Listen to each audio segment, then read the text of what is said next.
Aquí comienza Entendiendo los Tiempos. Con ustedes, su anfitrión, Eduardo Saladín. Para la mayoría de los matrimonios, la infidelidad no es un peligro durante los primeros meses de la relación. La mayoría de los esposos y las esposas se casan con muy buenas intenciones y deseosos de permanecer juntos por muchos años, quizás hasta que la muerte los separe. Pero con el paso de los años, para algunos pocos, para algunos muchos años más, el descuido, la indiferencia en la relación, el sentir que mi cónyuge no está llenando mis necesidades emocionales y físicas, va haciendo estragos en la relación. Y esto trae muchas veces como consecuencia infidelidades en el matrimonio, adulterio. Algunos matrimonios sufren una infidelidad emocional ocasional que cuando es tratada no deja grandes secuelas, pero otros matrimonios sufren una o más infidelidades de larga duración y de profundo adulterio emocional y físico, de los que se hace muy difícil recuperarse. Y hoy queremos hablar de este tema, de cómo navegar en las aguas de la infidelidad en el matrimonio. Y tenemos con nosotros a Fausto y Laura González, los productores y conductores del programa Hogar sobre la Roca. ¿Cómo están ustedes, queridos hermanos? Muy bien, Eduardo, Patricia, contentos de compartir con ustedes hoy. Alegres de poder compartir una vez más con Entendiendo los Tiempos y ustedes dos. Yo estoy gozoso, yo sé que Patti también por tenerlo a ustedes y yo estoy doblemente porque tengo a Patricia junto conmigo. Sí. Hace tiempo que no hacíamos un programa juntos. Solo así viene Patricia cuando Fausto y Laura están invitados. Es así, tengo problemas en ese sentido, ya tú sabes. El cuarteto dinámico. Fausto, a mí me gustaría que tú nos hablaras de esas estadísticas, ustedes que trabajan con matrimonios y están muy al tanto de todas esas estadísticas acerca del problema de la infidelidad, del adulterio en el matrimonio. Amén. No quiero, Eduardo, tomar tiempo hablando de números y porcentajes, porque ya eso se ha hablado mucho y ya yo creo que la audiencia también ha oído y leído mucho de eso. Pero sí quiero decir que tristemente, lastimosamente, las estadísticas y los porcentajes en cuanto al tema del divorcio y de la infidelidad en matrimonios cristianos es tan alta como en matrimonios seculares. Y yo creo que en eso es que hay que enfocarnos. ¿Por qué? ¿Por qué si estamos en la iglesia? ¿Por qué si decimos ser discípulos de Cristo? ¿Por qué si tenemos las enseñanzas bíblicas de cuál es el rol del esposo, de la esposa, cuál es el diseño de Dios para el matrimonio?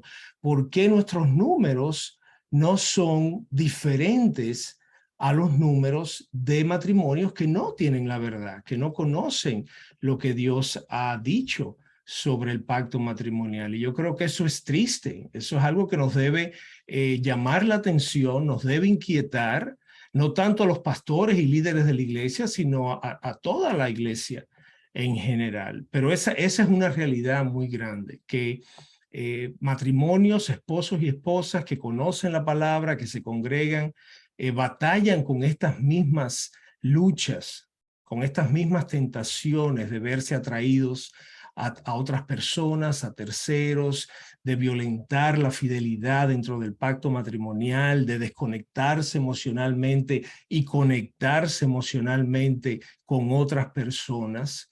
De manera que tenemos que estar muy atentos, tenemos que, como dice la palabra, no creer que estamos firmes, no sea que caigamos, porque no estamos por encima de aquellos que no tienen la verdad. A mí me gustaría que ustedes nos definieran los diferentes tipos de adulterio y si hay alguna causa específica o algún descuido de parte de esas personas. Bueno, yo creo que el primero sería el adulterio emocional.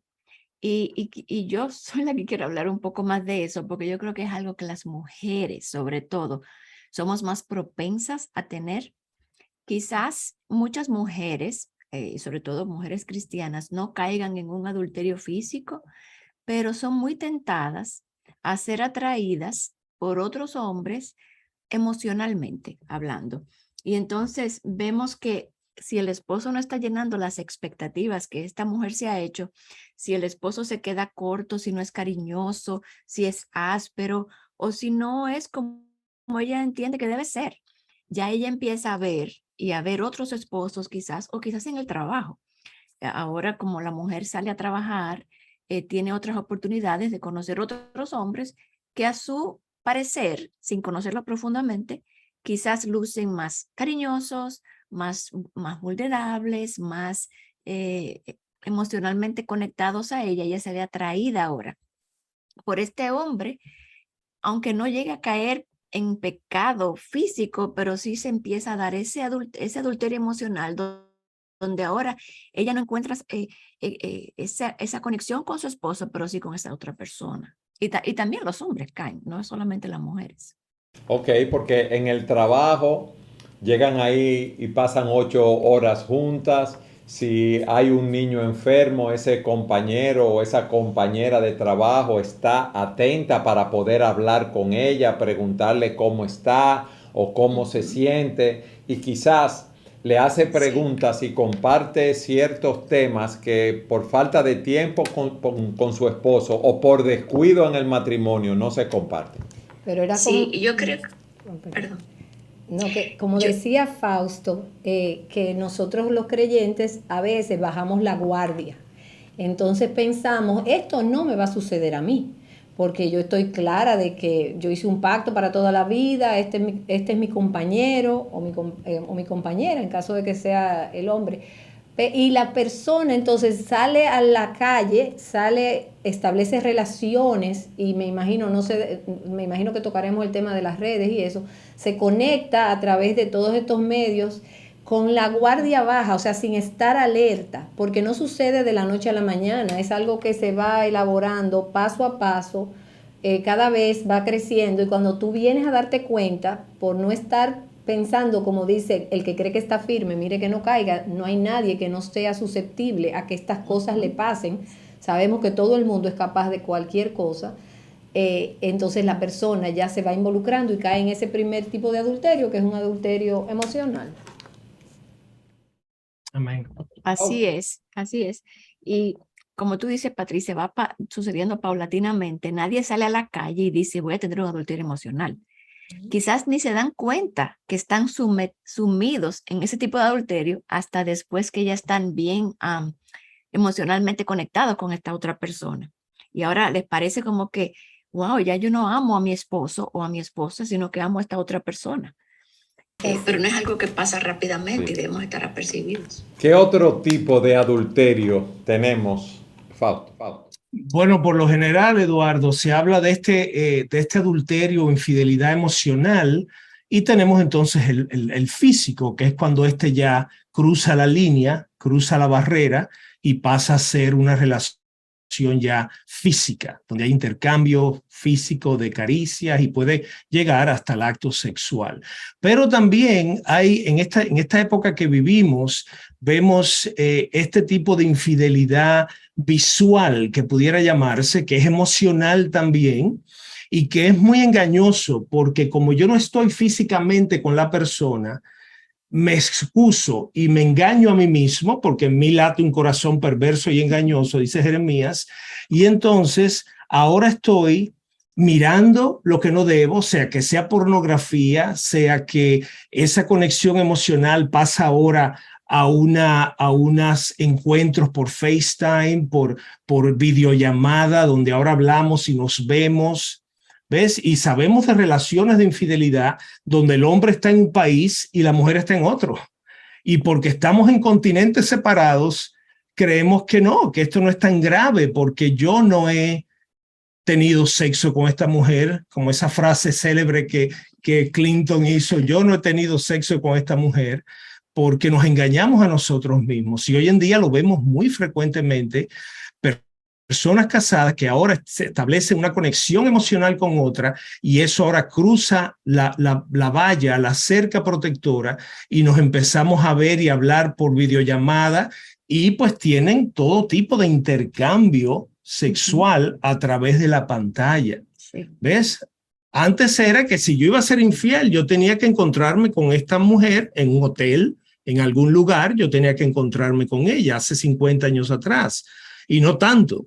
Pero hoy en día tú puedes tener intercambios sexuales que son igualmente de tentadores y proveedores de placer, sorprendentemente, como si la tuvieras, como si estuviera físicamente con esta persona. Y por ejemplo, el sexo masculino sabemos que es muy dado también a dejar que sus ojos vayan a donde no deben. Y entonces tú ves esposos que tienen la mala práctica no solo de ver pornografía, sino de estar viendo a otras mujeres de manera lujuriosa. Y sabemos lo que el Señor dice en Mateo 5 cuando hace advertencia al adulterio. No es solo que no adulterarás, es que si la miras con codicia, ya estás adulterando en tu corazón y ya Dios te lo está tomando en cuenta como pecado. Y tristemente vemos muchos matrimonios que a lo largo de los años, al irse desconectando emocionalmente, por el desamor, por la distracción de muchas cosas, el trabajo, los hijos, los problemas que normalmente un matrimonio acarrea, pues van encontrando en otro o en otra esta necesidad de llenura emocional y de satisfacción que ya siento que no encuentro con mi pareja porque hemos descuidado la relación. No hemos sido intencionales en cultivarla y en mantenerla viva y saludable. A mí me gustaría que ustedes nos expliquen o nos digan qué dice la Escritura en relación a esto. ¿Hay ejemplos de ese adulterio? ¿Han sido sanados esos matrimonios? Y también que nos cuenten su experiencia como consejeros de matrimonio que son ustedes. Bueno, en la palabra vemos una relación muy adúltera entre Oseas y Gomer, ¿verdad? Él es ese profeta que se casa en obediencia a Dios con esta mujer que Dios le dice que se case, que es Gomer, que es una mujer promiscua, con quien tiene hijos y quien le es infiel a él.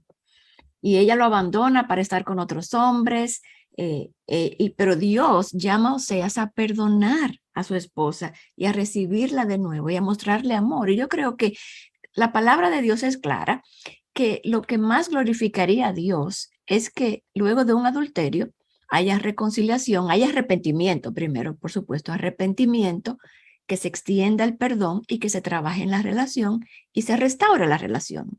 Eso es lo que más glorificaría a Dios habiendo nosotros abrazado el Evangelio, ¿verdad? Pero eso es un camino que recorrer.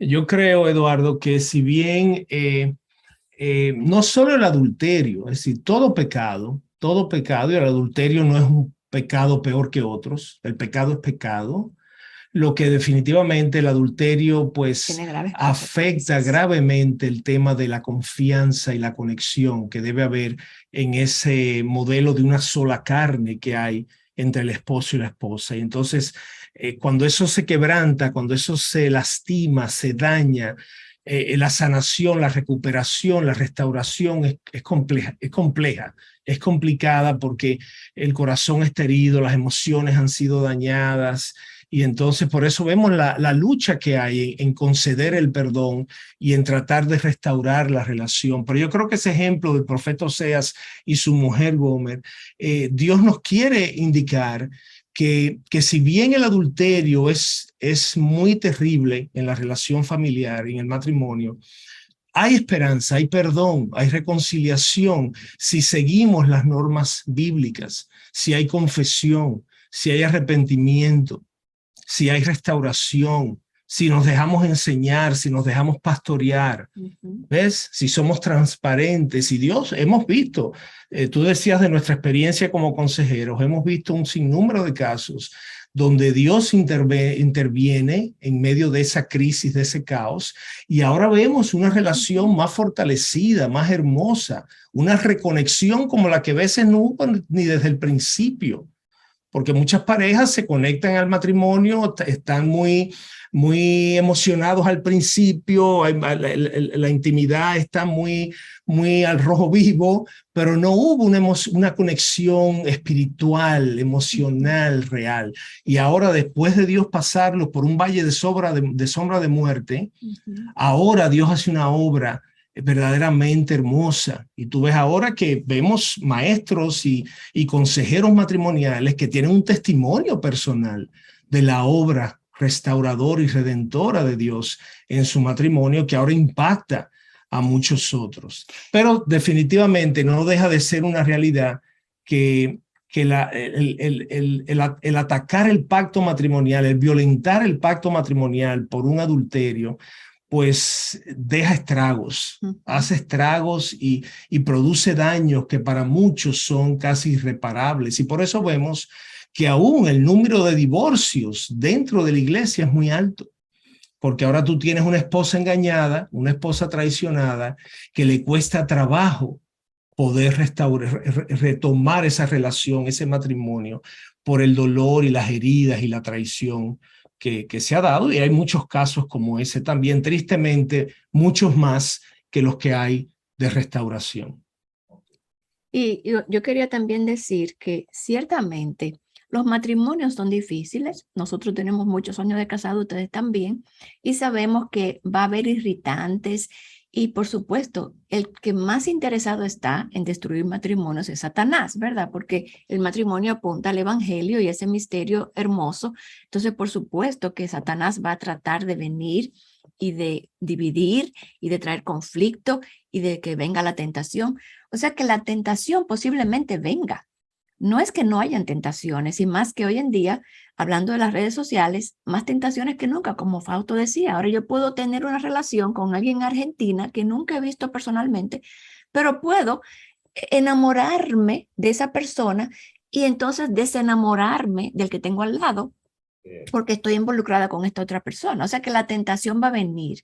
Pero como dice Santiago, que podemos ser tentados. El problema es que no caigamos en esa tentación, porque las tentaciones van a venir, pero tenemos que estar firmes, y por eso yo creo que es tan importante vivir en comunidad, los matrimonios, no estar solos, aislados, pero tener comunidades que nos ayuden y que nos vean y que nos animen y que nos confronten, porque muchas veces somos nosotros los primeros engañados, porque Satanás anda allá afuera buscando a quien devorar.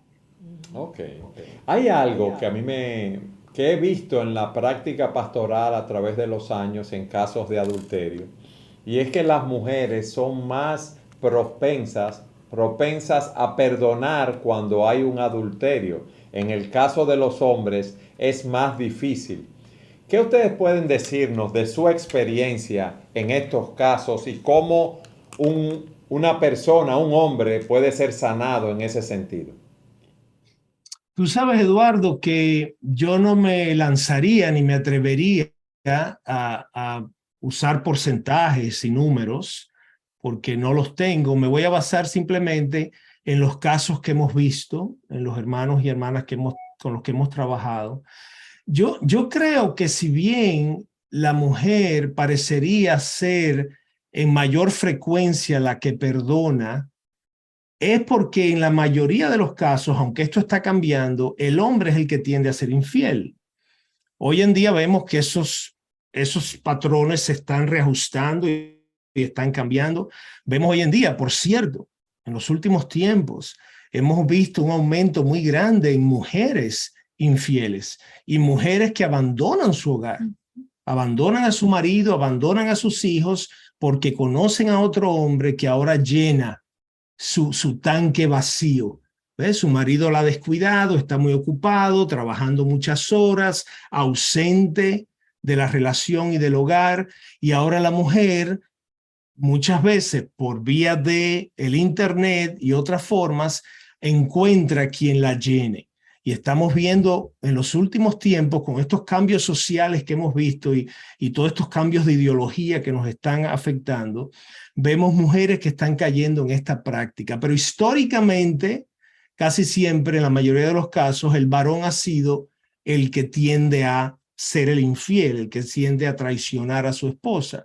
Y por ende, casi siempre va a ser la mujer la que le va a tocar perdonar, la que le va a tocar tratar de salvar su matrimonio, porque no quiere ver su hogar destruirse, no quiere ver a sus hijos sin papá en casa. Pero vemos que esto está dando un giro. Estamos viendo cambios en nuestras consejerías. Vemos que ya no podemos dar por sentado que es la mujer la que va a perdonar y el marido el que va a adulterar. Y entonces estamos viendo esto otro también. Muchos hombres siendo los engañados, que hace 30 años atrás, 40 años atrás, el porcentaje era muy bajo, pero ahora tú ves muchos hombres escribiendo al programa, por ejemplo, Hogar sobre la Roca, escribiéndonos por mensaje y por correo, diciendo que la mujer está en una relación de infidelidad con alguien por internet o con alguien que conoció en el trabajo. Es decir, que así como están dándose estos cambios sociales que estamos viendo y que tú has tratado mucho ahí en Entendiendo los Tiempos, estamos viendo cómo eso está afectando la dinámica matrimonial también. Y lo que veíamos antes como algo que era normal en el sentido del hombre ser el infiel, eso está cambiando radicalmente hoy en día. Algo que yo quisiera agregar a eso que tú dices, Fausto, en cuanto a la pregunta de Eduardo, de a quién se le facilita el perdonar, independientemente si es el hombre o la mujer, va a ser a la persona que haya entendido cuánto ha sido perdonado, porque, y eso por un lado, y también que valore grandemente el permanecer en el matrimonio y quiera glorificar a Dios, porque muchas veces lo que glorifica a Dios es el camino difícil del perdón, del permanecer aún en medio de un matrimonio difícil, de la falta de confianza, porque uno ha entendido grandemente cómo eso glorificaría a Dios. Entonces, la persona más madura, quizás la más cercana a Dios, la que más esté arraigada en la palabra, la que más haya entendido cuánto ha sido perdonada, ya sea hombre o mujer, va a ser el que esté listo para perdonar. El que no haya entendido eso, no va a querer perdonar, porque no tiene lo que le hace falta quizás para poder pasar por alto esa ofensa. Dios es más glorificado siempre en el perdón. Sabemos que no es fácil, pero Dios da mayor gracia. Y como tú dices, o sea, el cristianismo, el cristiano sabe que estamos en algo que es del perdón. O sea, el cristianismo es el perdón y Cristo nos perdonó. Y si nosotros decimos, es que yo no puedo perdonar eso, entonces ahí hay un punto de que o no has conocido cuán perdonado tú has sido, o sea, quizás no has recibido el perdón de Cristo por tus pecados, o tienes una concepción errada que te consideras moralmente superior a la persona que ha caído, que ha pecado, como tú decías, Laura, y no estás tomando en cuenta todo lo que se va a perder por no extender el perdón, que es la voluntad de Dios. O sea, Dios quiere que nosotros perdonemos, así como nosotros hemos sido perdonados. A la luz de lo que hemos visto, ¿qué consejo ustedes le darían a las parejas para evitar esas infidelidades? Yo creo, Eduardo, y Laura tocó un poquito en eso. Yo creo que es vital no estar aislados, no estar apartados. Yo creo que muchos matrimonios cristianos, que son los que nos ocupan, están muy desconectados de la fuente de gracia que es tiempos de comunión con Dios en pareja y por separado, comunión con la iglesia, estar involucrados en la iglesia, ser parte de un grupo pequeño a quien yo le pueda dar cuentas, que pueda conocerme, que pueda meterse en mi vida y ver cómo está si notan alguna señal de alarma. Yo creo que nos dejamos llevar mucho por la cultura y cómo vive. Aunque somos creyentes, la cultura determina mucho de lo que hacemos y cómo vivimos y nos arrastra con ella. Tú ves que el cristiano batalla con estas mismas cosas que batalla el que no tiene al Señor, que son las redes sociales, el internet, todas estas distracciones que nos envuelven, nos desenfocan y ahora quedamos vulnerables a las acechanzas del enemigo del matrimonio, Satanás, y a nuestros corazones y nuestra perversidad que ya tenemos nosotros, que traemos a la ecuación. De manera que tenemos que rodearnos de estos medios de gracia que Dios nos da. Estar en comunión con Dios, leer su palabra diariamente, dejarnos conocer por otros hermanos que puedan caminar cerca con nosotros en la iglesia, servir en la iglesia, rendir cuentas a los demás. Eso va a ser más difícil que yo caiga en tentación, que yo cruce la línea de protección para mi matrimonio. Otra cosa también es poner límites sanos en el matrimonio. Hemos hablado, Fausto y yo, en programas de Bar sobre la Roca sobre eso, de cómo yo pongo límites con quien yo me comunico yo sola, cómo mi esposo no va a salir con otra mujer para llevarla a algún sitio. Yo no voy a estar hablando con hombres que no son que yo sola, o dirigiéndome a hombres yo sola, o no voy a tener amistades en las redes sociales de anteriores romances y cosas de ese estilo. No voy a estar hablando con mensajería privada con mujeres. Son límites que nos ponemos porque sabemos que podemos caer. Y por supuesto, cultivar el matrimonio. Al mismo tiempo que hacemos eso, tenemos que cultivar esto que tenemos. Teniendo tiempo de calidad juntos, haciendo cosas juntos, teniendo pasatiempos juntos, salidas, hablar de mis necesidades y de las de él, que el marido pueda pastorear el corazón de la esposa y estar con el corazón de la esposa mirándolo. O sea, acá hay un cuidado que tener, que muchas veces, como Fausto dice, hay tantas distracciones y confiamos tanto en nosotros mismos que nos olvidamos de que vivimos en un mundo, en un campo minado.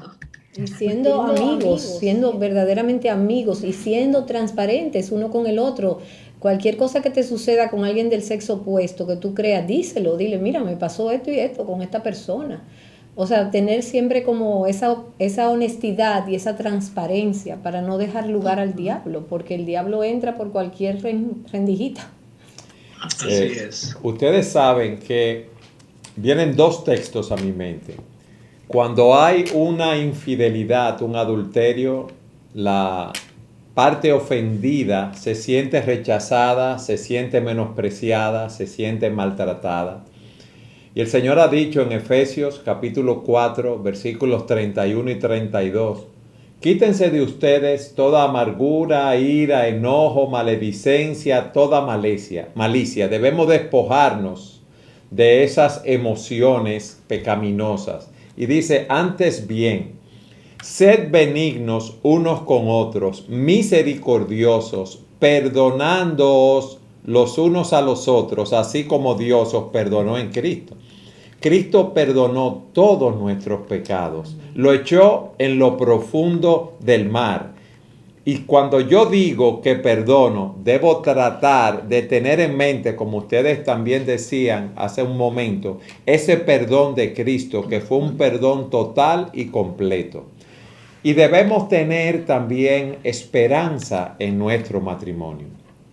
Por eso dice la palabra, no os ha sobrevenido ninguna prueba que no sea común a los hombres. Ya por lo que tú estás pasando, hubo otra persona que pasó. Y dice la Escritura, mas fiel es Dios que no dejará que sean probados más allá de lo que pueden soportar, sino que juntamente con la prueba dará la salida.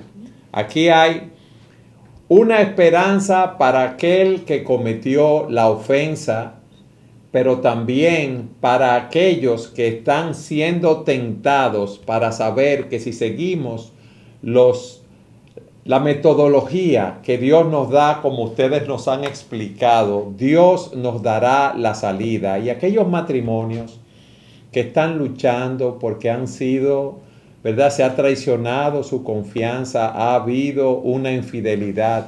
Dios sana, como ustedes han dicho, Dios repara, Dios cambia nuestros corazones y Dios restaura por completo nuestros matrimonios.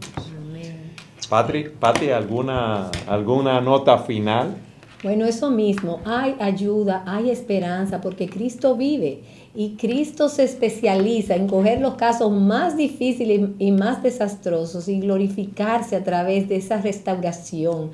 No tires tu matrimonio por la borda, lucha por tu matrimonio, ya sea que tú eres la parte ofendida o la parte que ofendió, porque realmente hay perdón, hay restauración y nosotros vivimos para la gloria de Dios. Fausto, Laura, gracias por habernos acompañado en este programa. Realmente es un gozo para nosotros tenerlos aquí. Ustedes tienen mucha experiencia trabajando con matrimonios, con consejeros y sabemos que su programa Hogar sobre la Roca tiene una gran audiencia. Amén. Amén. Gracias a ustedes por la invitación. Estamos celebrando 10 años en Radio Eternidad este mes. Así que estamos muy, muy agradecidos al Señor. Qué bueno. Felicidades. Sí. Fue muy a tiempo el programa entonces, celebrando los 10 años de Un Hogar sobre la Roca. Y gracias a todos ustedes por habernos acompañado en un programa más de Entendiendo los Tiempos.